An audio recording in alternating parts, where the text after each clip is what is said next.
not, we've gone through 24 toasters. We have a cake the size of our next speaker that's coming up. So you probably want to gather your beer and alcohol and 7-Up around you for the last toast. VVAW exists not because there's a national office or regional coordinators or chapter coordinators. It exists because there are individual members. The next person gave 15 years of his life to the national office. He didn't run for re-election, and he hasn't stopped doing any bit of work he did from the day he was a national coordinator to the day he was an ordinary chapter member in Chicago. One of the things about being in leadership and having a good job, like being an auto mechanic or a bus mechanic or a truck mechanic, is that we're able to take your pay and turn it into newspapers. This person not only gave of his time, he gave of his money. I think Bill Davis is really one of the more respected, underrepresented members of VVAW, and I think we should be proud that he's our last toaster as we remember 25 years of struggle.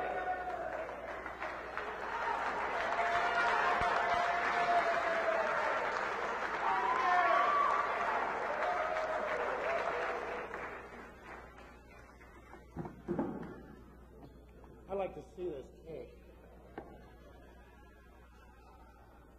Before I launch into this, I'd like to make a brief statement about a dear departed comrade, brother, friend. His name is Michael Carmody. He was one of the founding members of the Kent State chapter. He was a rogue, drunkard, madman, in short, the essence of what this organization was founded on. He died on the West Coast a couple years ago from some unnamed cancer, from some undetermined amount of the chemical cocktails the VA recalls. He was a Fenian, an Irish Republican, a loyal follower, the loyal order of Hibernians, and a spear carrier for that organization over the years. He was a working class kid from a grim, gray, windswept place called North Hill in Akron, Ohio, and one less flower grows there today. We hear so much about the 25 years of this organization. Everyone knows the big demonstrations, the big activities that went on.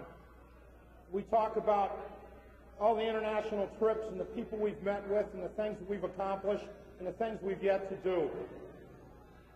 And some people don't know about some of the day-to-day things that went on in this organization. The number of times we stood up to the Ku Klux Klan and the Nazis in this country, and when they wouldn't back down, we kicked their ass.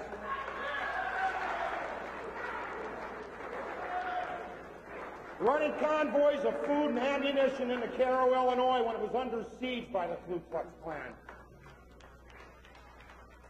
Little things like this, that's what made this organization, and the people that made this organization, the people that stayed up in the middle of the night cranking out leaflets, then taking the same damn leaflets out in 20 below degree weather and passing them out in front of VA hospitals.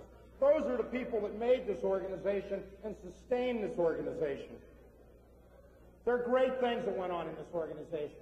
Both times we took over the Statue of Liberty. The second time I'm proud to have been present there. We also hold the world record for having occupied the Statue of Liberty for the longest period of time.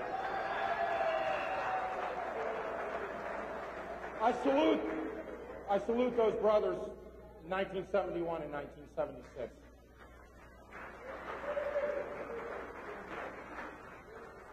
The backbone of this organization when it began, through all the worst periods, until still today, is the women that saved our lives, and in the darkest hours of this organization, saved this organization and lead it forward today. I salute them.